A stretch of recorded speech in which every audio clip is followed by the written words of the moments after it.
শিক্ষক থেকে রাজনীতিক, স্থানীয় রাজনীতি থেকে জাতীয় রাজনীতির শীর্ষে সজ্জন ও বর্ষিয়ান রাজনীতিক মির্জা ফখরুল ইসলাম আলমগীর ক্ষয়ে যাওয়া ঘুণে ধরা রাজনৈতিক সংস্কৃতিতে সৎ, নির্লোভ, আপোষহীন, পরিচালিত ব্যক্তিত্ব হিসেবে পরিচিত এই রাজনীতিক।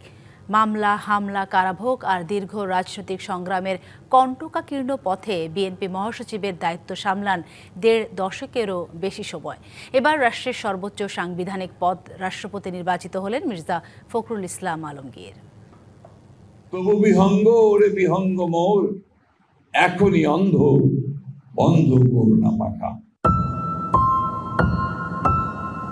মির্জা ফখরুল ইসলাম আলমগীর সমকালীন বাংলাদেশের রাজনীতিতে একজন সজ্জন ও পরিশীলিত ব্যক্তিত্ব হিসেবে পরিচিত। কাদা ছোড়াছুড়ি ও নোংরা রাজনৈতিক সংস্কৃতির মধ্যে তিনি এক উজ্জ্বল ব্যতিক্রমী চরিত্র।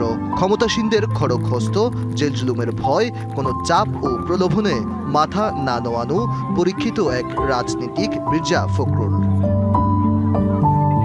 প্রতিকূল রাজনৈতিক বাস্তবতার সাথে আদর্শ নিয়ে লড়াই করা মির্জা ফখরুলের জন্ম ১৯৪৮ সালের ২৪শে জানুয়ারি ঠাকুরগাঁওয়ে। ঢাকা বিশ্ববিদ্যালয়ের অর্থনীতি বিভাগ থেকে স্নাতক ও স্নাতকোত্তর ডিগ্রি অর্জন করেন তিনি। ১৯৭২ সালে ঢাকা কলেজে প্রভাষক হিসেবে কর্মজীবন শুরু। পরে সরকারি বিভিন্ন কলেজে শিক্ষকতা করেন। দায়িত্ব পালন করেন সরকারের পরিদর্শন ও নিরীক্ষা অধিদপ্তর এবং ইউনেস্কো জাতীয় কমিশনেও। ১৯৭৯ সালের শেষ দিকে যোগ দেন শহীদ রাষ্ট্রপতি জিয়াউর রহমানের প্রশাসনে। তৎকালীন উপপ্রধানমন্ত্রী এস এ বারির ব্যক্তিগত সচিবের দায়িত্ব পালন করেন ১৯৮২ সাল পর্যন্ত। রাজনীতিতে মির্জা ফখরুলের হাতে খড়ি ৬০-এর দশকে উত্তাল সময়ে। ঢাকা বিশ্ববিদ্যালয়ের অর্থনীতি বিভাগের ছাত্র থাকাকালে যোগ দেন পূর্ব পাকিস্তান ছাত্র ইউনিয়নে। ধীরে ধীরে সংগঠনের বিভিন্ন পর্যায়ে নেতৃত্বে আসেন তিনি। নগদ নিয়ে এলো হার না মানা হার অফার। সর্বনিম্ন ১০,০০০ টাকা রেমিটেন্স নগদে পাঠালে থাকছে স্বর্ণের হার জেতার সুযোগ। ৬৯-এর গণ অভ্যুত্থানের সময় ছিলেন ছাত্র ইউনিয়ন ঢাকা বিশ্ববিদ্যালয় শাখার সভাপতি। রাজনৈতিক কর্মকাণ্ডের কারণে সে সময় গ্রেপ্তার হয়ে কারাভোগ করেন। ১৯৮৬ সালে সরকারি চাকরি ছেড়ে সক্রিয় রাজনীতিতে প্রবেশ করেন মির্জা ফখরুল। ২ বছর পর নির্দলীয় প্রার্থী হিসেবে ঠাকুরগাঁও পৌরসভার চেয়ারম্যান নির্বাচিত হন। এরপর এরশাদ বিরোধী আন্দোলনের সময় যোগ দেন বিএনপিতে। ১৯৯২ সালে দায়িত্ব পান ঠাকুরগাঁও জেলা বিএনপির সভাপতির। স্থানীয় রাজনীতি থেকে ধীরে ধীরে জাতীয় রাজনীতিতে উঠে আসেন তিনি। ২০০১ সালে ৮ম জাতীয় সংসদ নির্বাচনে ঠাকুরগাঁও ১ আসন থেকে বিএনপির প্রার্থী হিসেবে সংসদ সদস্য নির্বাচিত হন। এরপর বিএনপি সরকারের দায়িত্ব পান কৃষি মন্ত্রণালয় এবং বেসামরিক বিমান পরিবহন ও পর্যটন মন্ত্রণালয়ের প্রতিমন্ত্রী হিসেবে।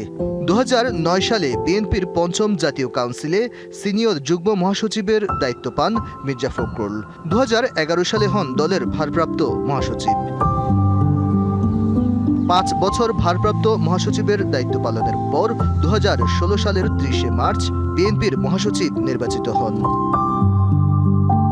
এরপর টানা ১৭ বছর দলটির মহাসচিবের দায়িত্ব পালন করেন মির্জা ফখরুল ইসলাম আলমগীর। এ সময়ে আন্দোলন, মামলা, হামলা ও জেল জুলুমের মধ্যেই দলের নেতৃত্বে গুরুত্বপূর্ণ ভূমিকা রাখেন তিনি। দলের চেয়ারপারসন প্রয়াত বেগম খালেদা জিয়ার মুক্তির আন্দোলনে বলিষ্ঠ কণ্ঠস্বর ছিল মির্জা ফখরুলের। রাজনৈতিক পরিবারেই বেড়ে ওঠা মির্জা ফখরুলের। তার বাবা মির্জা রুহুল আমিন ছিলেন আইনজীবী ও রাজনীতিক। ঠাকুরগাঁও থেকে কয়েকবার সংসদ সদস্য নির্বাচিত হওয়ার পাশাপাশি তিনি কৃষিমন্ত্রীর দায়িত্ব পালন করেন। চাচা মির্জা গোলাম হাফিজও ছিলেন বিএনপির প্রভাবশালী নেতা।